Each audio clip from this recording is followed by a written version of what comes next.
Have you noticed animators can't stop making things jiggle? It's crazy. They are obsessed with making body parts bounce. And low-key, it's super satisfying, but sometimes they take it way too far. You won't believe the crazy things they've added jiggle to. Welcome to Animation Hustle, the place where we dive into the funny and untold stories behind your favorite animated movies and TV shows. So let's go back. Animators have been adding jiggle to their characters for a long time. You can see it all the way back in Pinocchio and even some of their more recent pencil animation. It's such an important element to making a character feel alive that old school Disney animators actually made a rule that you kind of had to include it. It's something that's easy to do in 2D, however, when you try to do it in other animation styles, it can cause some problems. Over the years, so many different productions had to invent new technology to create jiggle effects in stop motion and even CGI, but it's getting even more ridiculous. Look, we all appreciate some cheeks bouncing. Muscles too, sure. But check this out, they add jiggle to things you wouldn't expect. Pixar had jiggly bones. As a starting point, you can see how stiff the ribcage looks. So we asked our friends in Global Tech, Don Schmidt and JD Northrup, to help us. They developed a system that could simulate loose bones reacting to the character's movement. And after running the sim, you get something that looked like this. And in order to tweak the movement, we had these post-simulation controls that acted as dials for different parts of the body. So if the simulation came back too loose, animators could easily dial down the overall movement or just bump it up. And here you can see the before and after side by side. The extra looseness of the ribcage and the spine really helped add some specificity to the skeleton's movements. That's not even the craziest jiggle I've seen. Adding bounce is so important that animators spent months developing a way to add jiggle to robots. So you remember the ballroom scene from Beauty and the Beast, right? It's absolutely legendary. But this Disney artist revealed one mind-blowing secret about this moment, and I can't see this scene the same way again. Okay, so let's go back. So you know how Disney animators are always sneaking things into their movies? So sometimes it's obvious, like this. But sometimes it's more subtle things, like how the pattern on the carpet in Aladdin tells the story of the movie. It has the magic lamps all encircled in the center, and the tiger's head in the corners, with some flames that represent a certain portion of the film as well. But for Beauty and the Beast, the animators went even deeper. To make the movie, animators went all out to create a revolutionary scene that combined 2D and CGI in a brand new way. But the most jaw-dropping part of the scene might be something less obvious. The art director explained the incredibly subtle way he used color to enhance the moment. Belle at the beginning is kind of standoffish and cool. She's the only one in blue. Everyone else is in warm colors. Made her literally different from the rest of them. The Beast starts in very warm colors. So you'll notice in the ballroom, she's warmed up, he's cooled down. Now they can meet. Now they can fall in love. Do you remember the time an animator broke the Academy Awards? He pulled off the wildest Oscar moment ever. He had 2 of his films nominated in the same year. The story is absolutely legendary, but one tiny unexpected detail makes it hilarious. Okay, so let's go back. The year is 1991. An animator named Nick Park did the impossible and had 2 of his short films nominated. The first one was the original Wallace and Gromit. The second short, Creature Comforts, was also nominated. And as you can expect, this created a huge problem. So Wallace and Gromit was a massive hit and went on to become successful. And Creature Comforts is lesser known today, but was still a huge hit. But back then, Nick Park had no idea which film would win, if any. So he ended up writing 2 acceptance speeches, just in case. And the winner is Nick Park. Creature Comforts ended up winning, and Park became one of the few people to lose an Oscar to himself. But the funniest part of this whole story is while Wallace and Gromit took 6 years of painstaking work to finally finish, Creature Comforts was completed in just a few short months. Now that is irony. Remember in Toy Story where Buzz and Woody had that huge fight outside the pizza restaurant? Well, a Pixar animator revealed how this scene has tons of hilarious animation errors that you never noticed. Let's go back. Toy Story was the first CGI film, and at the time, technology really wasn't that great. The animators basically struggled to make anything look good in a movie. One wrong click of the mouse and you would get glitches like this. Or random floating arms, or whatever this is. I think the word you're searching for is Space Ranger. Of course, they managed to fix most things and went on to make history, but it turns out a few tiny mistakes were left in the movie and you never even realized it. The first one is hilariously obvious. Remember, Woody is sneaking into the pizza restaurant. In the restaurant, you can see through the glass, and everyone in there is completely frozen. Yes. We didn't bother to animate it. Nobody noticed. But the next mistake is a little harder to see. He says, "You are a sad, strange little man, and you have my pity." If you look at his helmet, reflected in his helmet is Woody, but Woody is just frozen in one pose. Like that. Now that you know this, watch the scene again. Remember the wedding scene from Up? I never noticed, but something is missing. There are no bridesmaids or groomsmen. So turns out this Pixar animator revealed a behind-the-scenes secret about this moment, and it's way too wholesome. Okay, so this is Fran Kalal, and she worked on the costumes for some of Pixar's best movies. So cloth is one of the hardest things to get right in CGI, but her team makes the clothes look good and fixes the errors like this. One of her coolest jobs was on Up. She made Ellie's wedding dress, and it was an absolute struggle. I tailored Ellie's wedding dress in 3 weeks, and there's a massive amount of cloth here, both the veil and the skirt. After all that hard work, she noticed something off about that scene and came up with an absolutely heartwarming solution. Traditionally, the bridesmaid is the person charged with making sure that the bride looks good in every shot, and since I don't see anyone standing up there with her, I like to think of myself as her bridesmaid. Thanks. So before each shot begins, I have about 70 frames of pre-roll trying to get this dress in position. With these 70 frames of pre-roll, I'm zhuzhing the dress and kind of draping things around so that she looks really, really good in every shot.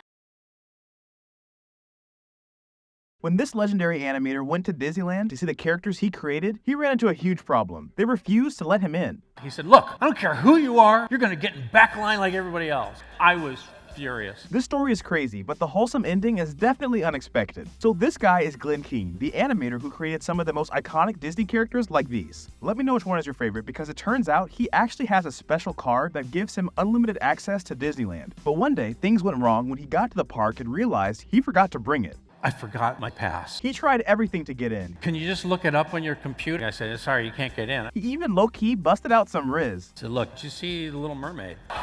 That was me. I designed animated Ariel. But sadly, eventually, he had to give up. So I sat on the bench, and along comes the Beast. I'm thinking, I designed you, I can't even get into the park. But that's when something unexpected happened that changed his mood completely. Then I hear this little girl. She comes running up, hugs him. Beast was real. And that little girl saw him that way. It was wonderful. You will never see Fortnite the same way again. An animator revealed an unexpected behind-the-scenes secret about the animation, and it's way too cool to not share. Okay, so we've all played Fortnite, and it's amazing, but animating it can be a struggle. The game is jam-packed with characters, weapons, vehicles, items that all need to be animated. But it turns out some of the hardest things to animate are what make the game so iconic. And it's these. There are tons of different dances. Some are normal, some are funny, and some are just weird. But making them is a huge challenge for one simple reason. In most video games, the animators can get away with janky animation because the player only sees the character from one angle. So this looks like this when we see it, but from the other side, it looks like this. Like how Mario looks like this, and this at the same time. But with Fortnite, things are a little different. Even though the dances look simple, the animators have to do way more work because while they're animating the dances, they need to make sure it looks good from every single angle. It's crazy. The same action has to look good like this, and then this, or like this.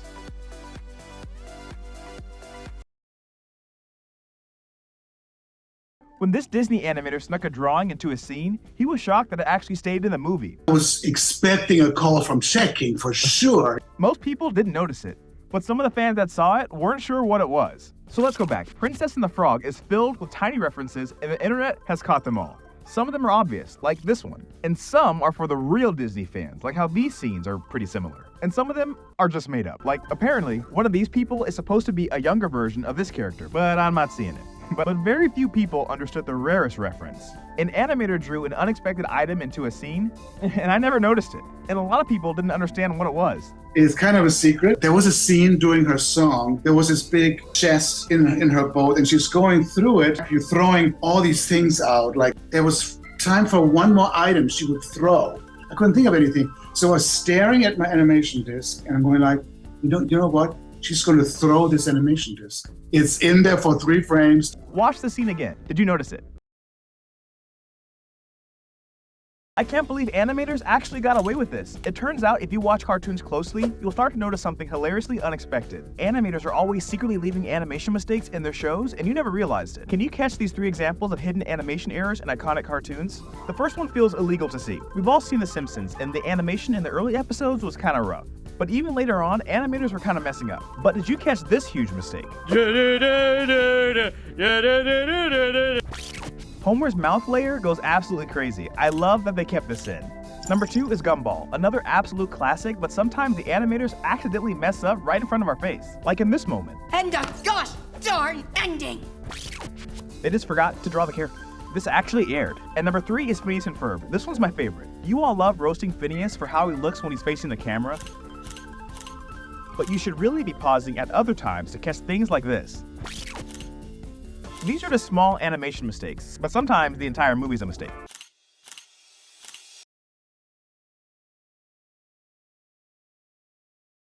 Fans caught Cartoon Network apparently making small changes to their shows every episode. It set off an investigation that led to the internet discovering one of the coolest secrets about making cartoons. So let's go back. Everybody has their favorite Cartoon Network show. Maybe it's a comedy show, maybe it's an action show, or maybe it's whatever this was.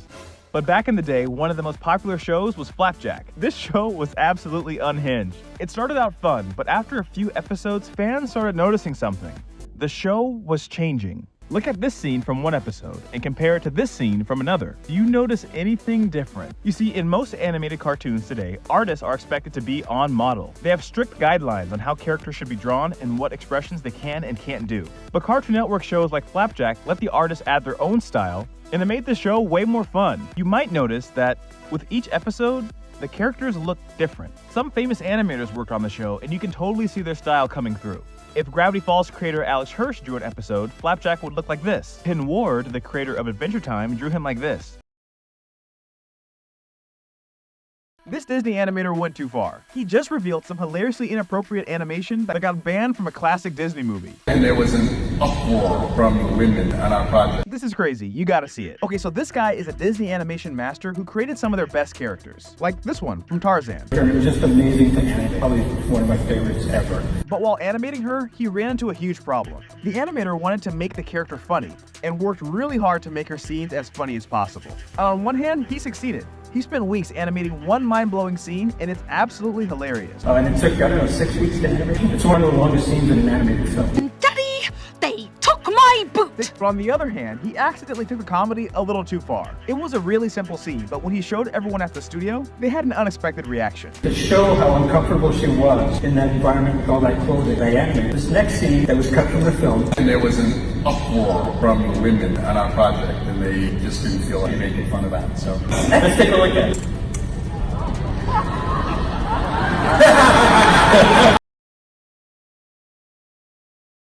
This animator accidentally created an iconic meme. But while explaining how this legendary scene came together, he revealed a hilariously unexpected behind-the-scenes detail. Okay, so Invincible is one of the best shows of the last few years. It's got superheroes, it's got action, and of course, it has lots of blood.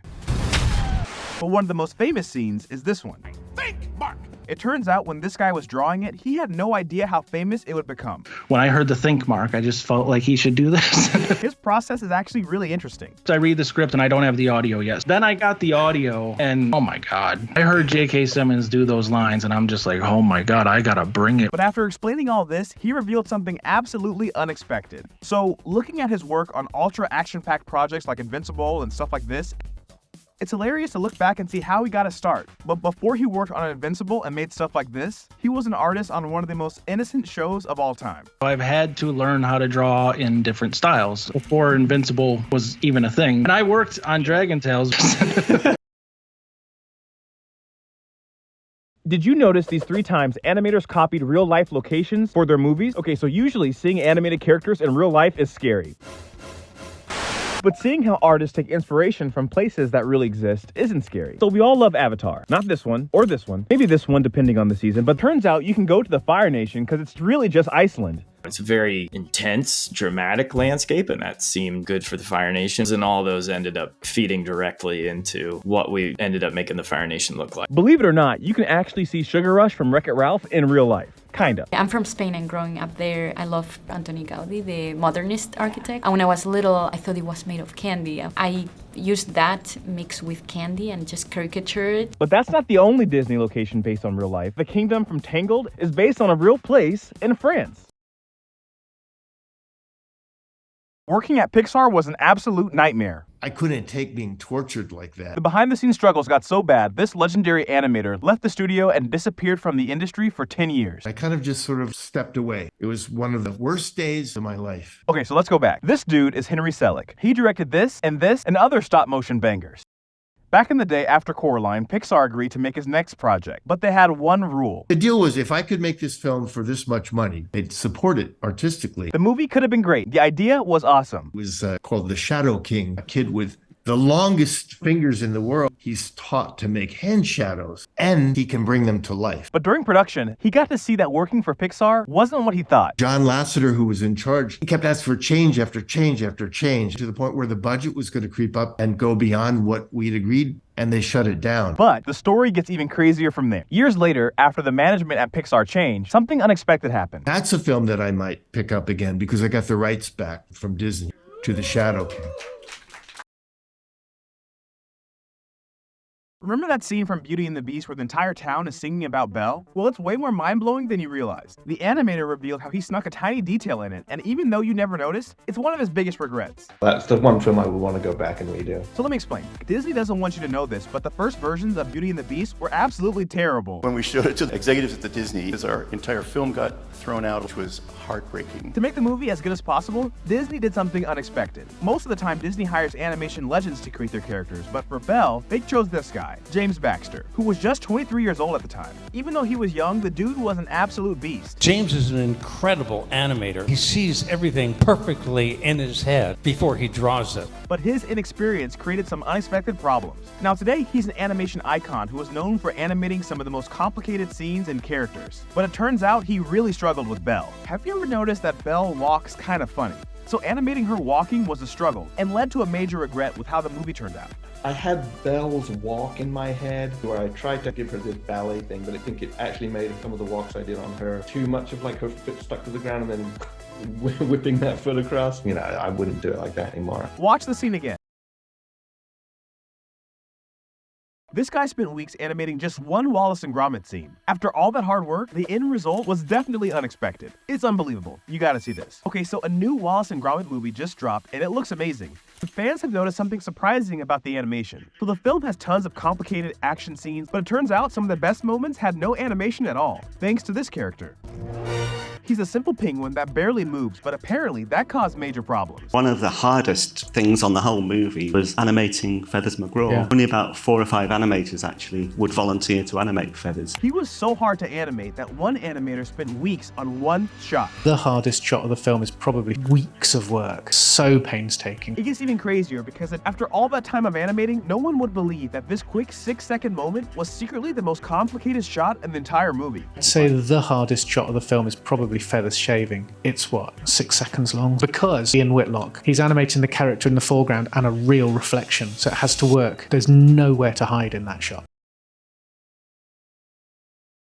This animator broke Disney's rules and actually got away with it. He explained how adding one tiny overlooked moment was actually way riskier than you realize. So you remember this movie, right? It was the first hand-drawn Disney film in a long time, so to make it, the animation team went all out. Some of their best animators worked on it, like this guy. He's Bruce Smith, an absolute legend who created one of the best Disney villains ever. But while working on the movie, he ran into a huge problem. At one point, he took it too far when his animation was a little too dark for Disney. There was a scene where Facilier kills Ray, the Firefly, and I had a whole different take on how he killed Ray. And the note was, that's too mean, that's too evil. He loves pushing boundaries, and sometimes he goes too far, but he did sneak something into the movie. It's a small moment, but not something you normally see in a Disney movie. There was a scene where Dr. Facilier is explaining his motive to the prince. This wasn't in the storyboards, but I thought it would be fun to do a physical thing. Like, it's a delicate thing too in these Disney movies. They have slapping, hitting. You gotta be careful, but at the same time, having slapped the prince upside the head, it was entertaining, it was necessary. It's like, oh, that's funny. Watch the scene again. Animators can't keep getting away with this. They always try to secretly combine 2D and 3D animation, and the results can be weird. Here are 3 quick examples of hilariously bad CGI in hand-drawn cartoons. The first one feels illegal, we've all seen it, let's get it out of the way early. The CGI animation in Avatar is always so distracting no matter how many times I see it. It's bad, but number 2 is even worse. So Scooby-Doo is a classic, but it's always had some pretty bad animation. But nothing caught me off guard more than this scene. At the beginning of the movie, we see a beautiful ocean and some surfers and fish, and then suddenly, these dolphins. They didn't even try to make them fit. Number 3 is the worst example of unnecessary CGI. You probably don't remember this scene. So many shows does it, like this one, Or even this one. But one show used CGI in the absolutely worst way possible. See if you can spot it in this scene.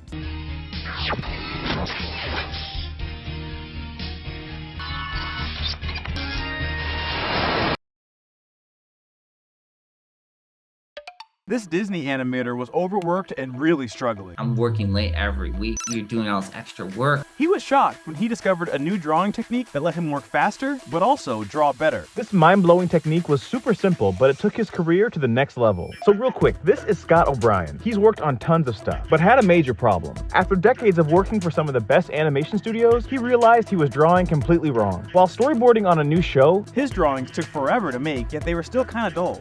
His co-workers who weren't classically trained animators had drawings that are super fun and expressive and made really quickly. That's when he realized they were drawing in a way he hadn't seen before. I'll let him explain. They were drawing in a way that, as an animator, there's no way I would ever have even thought of it, where they draw the eyes first and then the contour of the body around that. It really just changed everything. I was drawing them like this. I was drawing like an animator, doing structure. But when I started drawing the eyes first, it became personality based. Instantly changed my whole life, really.